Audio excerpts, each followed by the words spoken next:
Hello everybody, this is Betsy from Ideas Times 2.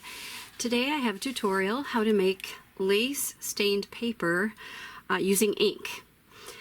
So I have a few samples to show you first to let you know what I'm talking about. So I have some lace stained papers in different colors, blues, greens, and some other things I'll show you too. So let's just kind of leaf through here. So I use these in journals just for fun pops of color, extra page interest, sometimes for pockets, tags, and so those are some things. I've used most of my blues, but there are greens in there, a lot of greens and a couple blues. And here are some more examples. These are more distressed looking, and I'll kind of give you a clue on how to make them look a little bit more distressed looking too. And some of these use different inks, which we'll talk about too. So these are darker, they're beautiful, and you can still see the lace pattern, but they're all just a little bit, they're not as clear, not as bright as the other ones. So today, let's talk about how to make these. The first thing, let me just keep this here because otherwise you're going to see a blank white space a lot of times. Okay, so the first thing, the paper can be any paper. I think 28 pound or above is probably the best. I think the 20 or 22 pound regular copy paper might be a little thin because they do get very soaking, but it'll work. It'll work. It just may not be quite as easy to I don't know. I just think the 28 pound paper is for me, it's just a lot easier to work with when you're using a lot of water. All right, so just paper, just plain paper. The next thing would be inks. I have a variety of inks. I don't use a particular kind of ink spray. It's ink spray. You can use ink too, ink pads, which I'll talk about in a minute, but ink sprays are super handy to use, and I just have whatever brand I can find. I had been sort of relying heavily on Tuesday Morning for my ink sprays, but there is none close to me anymore. But I think all of these I got at Tuesday Morning, except this one I got at Michael's. It was in their clearance section. So any kind of ink spray. But before I just stop with that, I do want to let you know that if you use, now distress sprays are fine, but distress oxides react a little differently because they have a lot of pigment particles in there. They are going to be duller. For example, let me show you. So these were made with mostly distress oxide, and they're still beautiful, and I just wanted to show you that it's quite different than something like this. Okay, so they definitely can be used, and I use them combining regular sprays with oxides. But it's just not quite as vibrant. Mostly because of the color, but it also has more of a matte finish, more of almost like a chalky look to it, and so that it'll give you a duller piece of paper, which is, it's wonderful, it's perfectly fine. Unlike this one was a combination. So this has the regular ink sprays plus the distress oxide sprays. So it's still gorgeous. It's still very gorgeous.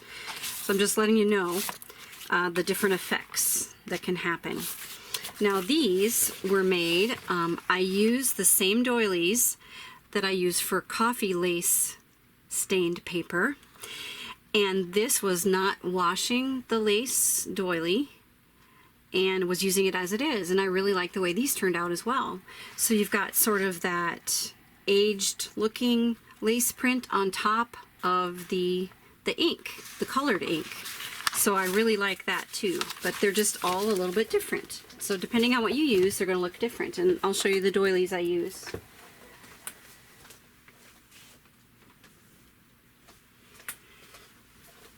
All right, I forgot to bring them over here.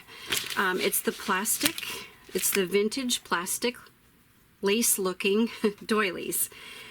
So these I use for the coffee lace paper, as I mentioned previously, and there is a video on that. I can link that down below. But it's these types of doilies, so these would need to be found at perhaps at an antique mall, antique store, or you might score at a garage sale or something like that. I don't think they make them anymore. So these are something that would be great if you just keep your eye out, and maybe you'll be lucky and find some, or maybe you already have some. This is a different way to use them. Okay, so that's a little bit about that. Now, what else? Something else I wanted to show you. I have made a little booklet of all my colors, so I don't have to. So I can compare them basically. So if I want more of a true red, these reds. This one is very pink, even though it says Right Red is the name of it. And these are corals and oranges. So if I'm looking for something that's definitely red, maybe for a Christmas journal or something like that, I just look through here and look for my truest red, which is this one, Dylusions Postbox Red. Isn't that pretty? So what I've done is just sort of in a random fashion, I just write the names and the brand of all these colors and just do a little spray. So it's just kind of a handy way to do it. And this is on heavier cardstock so that it wouldn't leak through. Sometimes it still does. For example, this page is blank, but it leaked through from these other sprays. And these are all Mr. Huey's. So I think Mr. Huey's are actually more concentrated color or something, because the other ones didn't even leak through. So plus it's you know what, it's a shorter bottle, and maybe it's a more concentrated nozzle because it just like soaked right into the paper. So but anyway, so I've got Tattered Angels, and these are glimmer mists, and it's really a very fine glimmer, and I really like it. I don't know if the Tattered Angels brand has regular inks with no glimmer. I'm not even sure. I haven't checked. I just use what I have for now. But anyway, beautiful colors, and I keep track of them. This is my little cheat sheet, so I know what's what.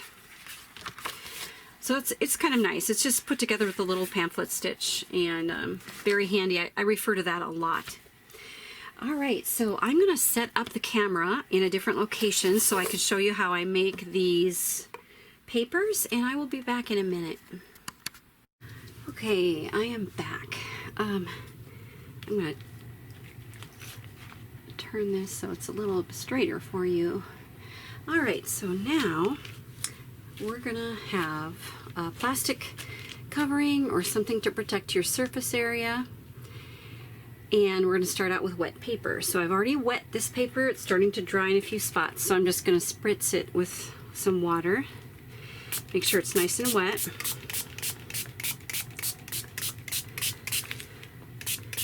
This helps spread the ink, but it also helps the plastic doily to cling to the paper. So I'm going to lay this down. And I know you guys have seen this before with the coffee staining. Just go ahead and lay this down and then flatten it out as much as you possibly can. Just flatten it out. Make sure that that doily is sort of suctioned on to the paper. Okay, and then the rest is simple. Simple, simple, simple. So I am going to do some combinations of red, orange, and I don't have yellow, but let's see what I can come up with here. I do have, this one is called, did I get the right one? No, I got Classic Tan. That's okay. We'll try some tan in there. There is one called Shell. Mr. Huey's has a shell color, and it's like a off-white, but it's kind of a yellowy tinge, so I think that's what I meant to grab, but that's okay. So you're going to hold your spray bottle a little ways away and just give it some random, like wherever you think you need a little of that color. Oh, this is Dylusions. It does not need shaking. A lot of them need shaking, so just pay attention. Okay, that one's kind of yellowy. And this is Dylusions as well, a nice bright red.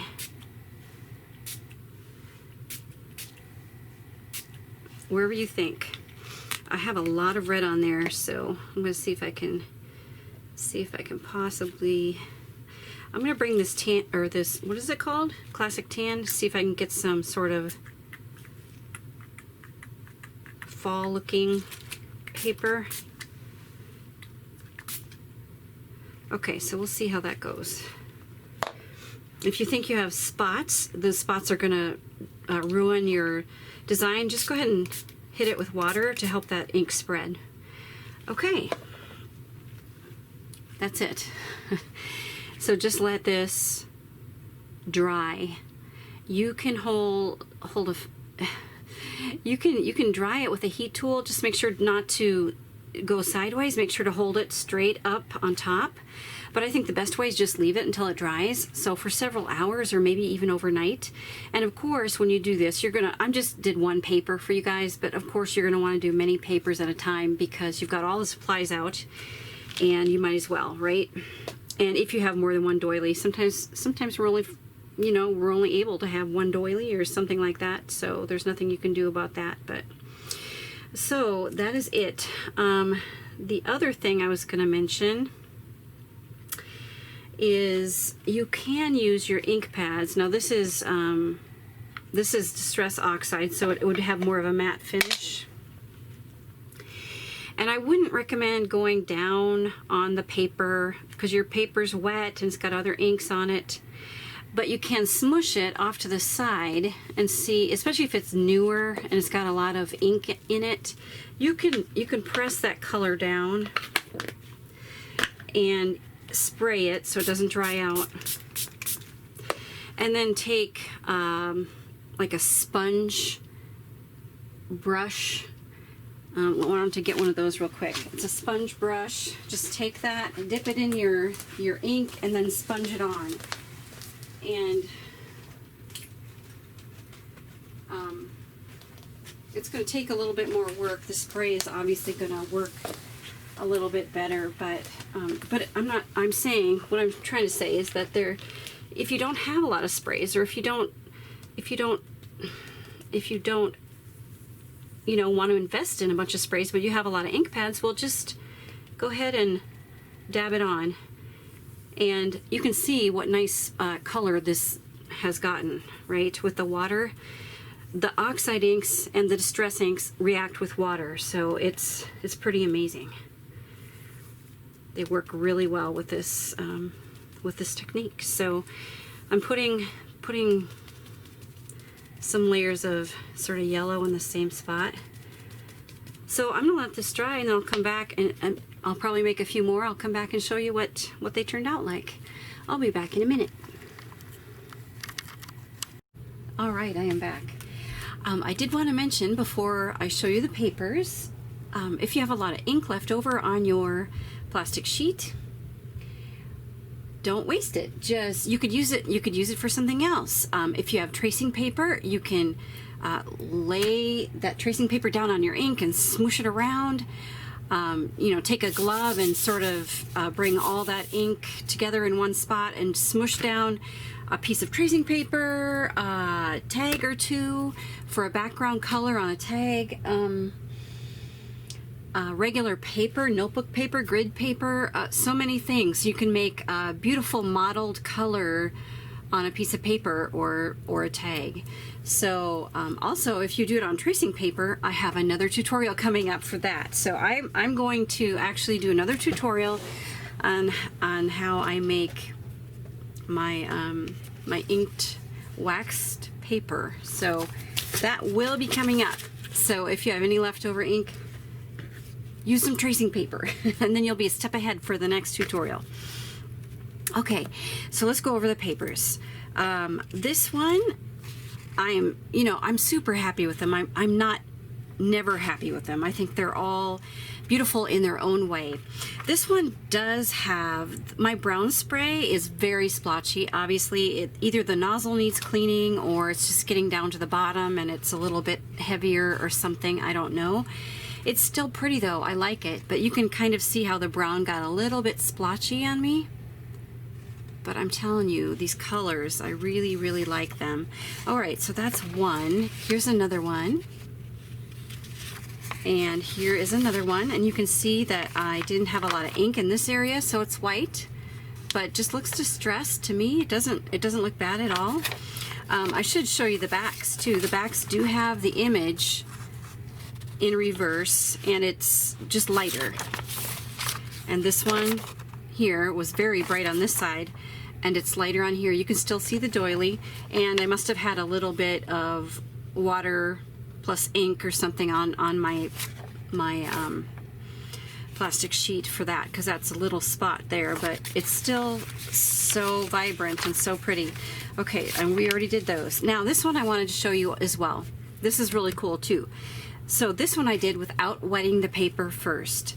So I really like the look of the watercolory where the paper was wet, but this is also a fun look, and this is using dry paper and then just spraying your ink, letting it dry, and then peel off the doily. All right, so love all of those. I love how they turned out. I'm really, really happy with these. And I had never made I've sort of stuck to greens and blues because this red was actually a color I just recently picked up. So I'm super happy with those. I also wanted to mention the doilies. I had said an antique mall or a garage sale. And I forgot to mention, of course, you can look on eBay and Etsy, right? Usually people are, anxious to sell vintage stuff and antique stuff, so most likely you can find them there too. So I hope you can find them. I use them a lot. I just love making lace paper. Also, I wanted to say to be careful when you're spraying complementary colors. For example, red and green are complementary colors. Yellow and purple are, and blue and orange. So if I wanted to make this a blue and orange paper, I would have to be very careful about spraying the blue and orange like on top of each other. You want to try to spray it more like on the side of each other, because when you mix complementary colors, it muddies up the color a lot. It turns into like a grayish brown sort of mess. So I think it could still be done. Just have to be very careful with that. I wanted to make sure to mention that. So that would be complementary colors are the colors that are opposite of each other on the color wheel. Okay, and cleanup. It's important to clean up those doilies as soon as you can. In fact, I keep a tub of soapy water right next to my plastic sheet when I'm making these papers, and when I'm done spraying and when it's all dry and done, I'll take my doily off and put it right in the paper. Or if I heat dry it and it dries more quickly, I will, and I want to make like another sheet of paper or something, just have that soapy water handy. And it might take several rinses. Make sure the water runs clear before you start on your next project so that your doily is nice and clean.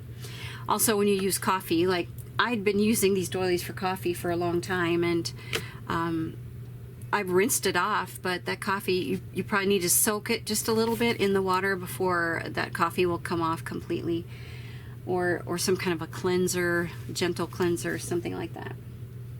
So make sure those doilies get cleaned up. All right, I think that's it. I hope you guys enjoyed this tutorial. If you do use this method and you have your own YouTube channel, please be sure to give us a shout out. And we just love that, and we would really, really appreciate that. So check out our shop. We have an Etsy shop, and we have a Christmas sale going on right now through the end of July, and July is almost over. So everything is on sale plus free shipping. So it's a great deal. Please check that out. And we also have a Facebook group. We're having lots of fun on our Facebook group. We just had a swap not too long ago, and we're gearing up for another swap. So we hope you join us on our Facebook group. You can showcase your projects.